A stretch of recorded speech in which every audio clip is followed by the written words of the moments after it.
राखी को हमेशा अपने पति पर संदेह करती थी कि वह किसी दूसरी लड़की से मिलने जाया करता है। एक दिन उसने अपने पति का पीछा करती है।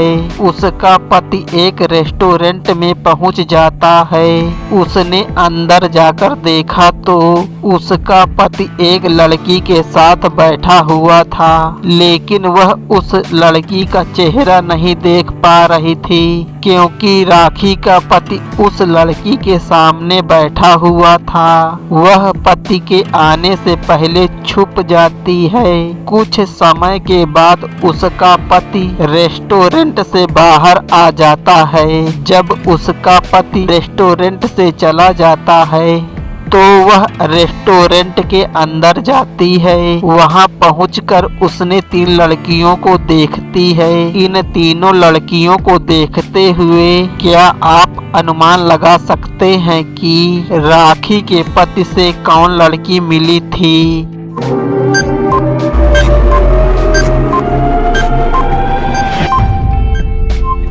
जो लड़की धनुष आकार के फीते और झुमके के रंग के आधार पर अनुमान लगाया जा सकता है कि वह भी लड़की है जो राखी के पति से मिली थी।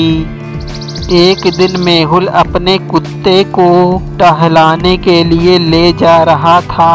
अचानक कुत्ता मेहुल के हाथों से छुड़ाकर भाग जाता है।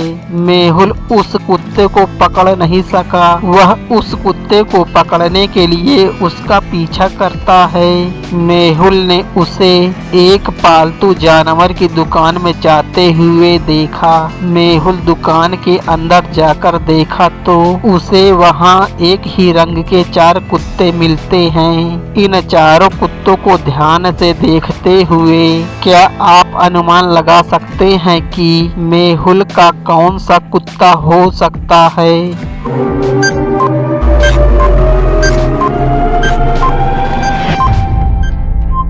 सभी कुत्तों को ध्यान से देखने पर पता चलता है कि क्योंकि जो कुत्ता मेहुल के पास था उसके कॉलर का रंग लाल था, वही लाल रंग की कॉलर डी कुत्ते के गले में देखा जा सकता है।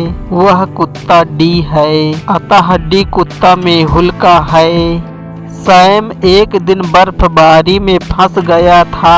उसके शरीर का तापमान तेजी से कम हो रहा था और ठंड के कारण उसका शरीर कांप रहा था। उसकी मदद करने के लिए वहां पर कोई व्यक्ति नहीं था। उसे मदद आने से पहले अपने आप को कुछ घंटे जीवित रहने की जरूरत थी। सैम ने अपनी जेब की जांच की तो उसने अपने जेब में 4 चीजें पाई। पहली वस्तु धागा, दूसरी चीज प्लास्टिक की थैली, दस्ताने, सर्दियों की टोपी। इन 4 चीजों में से कौन सी वस्तु उसे कुछ घंटों तक जीवित रहने में मदद कर सकती है?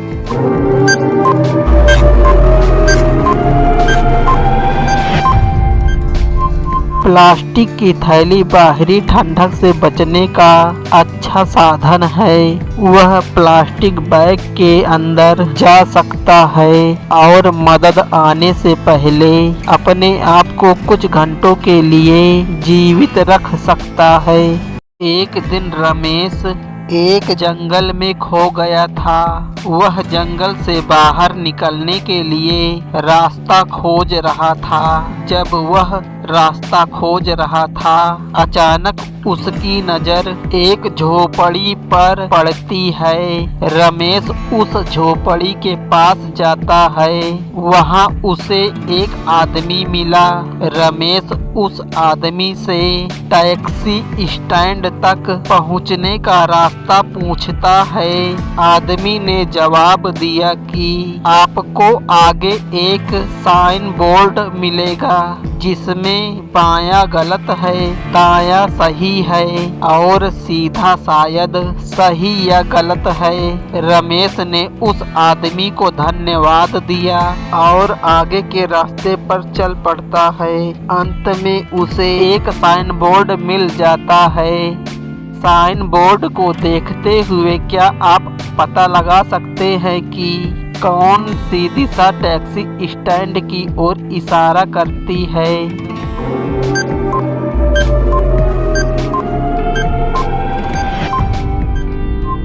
साइन बोर्ड को ध्यान से देखने पर पता चलता है कि सबसे ऊपरी भाग का बोर्ड दाहिने तरफ के रास्ते की ओर इशारा करता है जो बस स्टैंड की ओर जाता है। मध्य भाग का बोर्ड सामने वाले रास्ते की ओर इशारा करता है जो रेलवे स्टेशन की तरफ जाता है। अंत में नीचे वाला बोर्ड बाएं तरफ के रास्ते की ओर इशारा करता है जो टैक्सी स्टैंड की ओर जाता है। एक दिन मेहुल अलग अलग मामलों को हल करने में बहुत व्यस्त था। उसने अपना फोन चेक किया तो उसे पता चला कि उसके मोबाइल की बैटरी कम है। उसके पास के घर में चार्जिंग पॉइंटों को देखता है। इन चार्जिंग पॉइंटों को ध्यान से देखते हुए क्या आप अनुमान लगा सकते हैं कि कितने फोन चार्ज किए जा सकते हैं?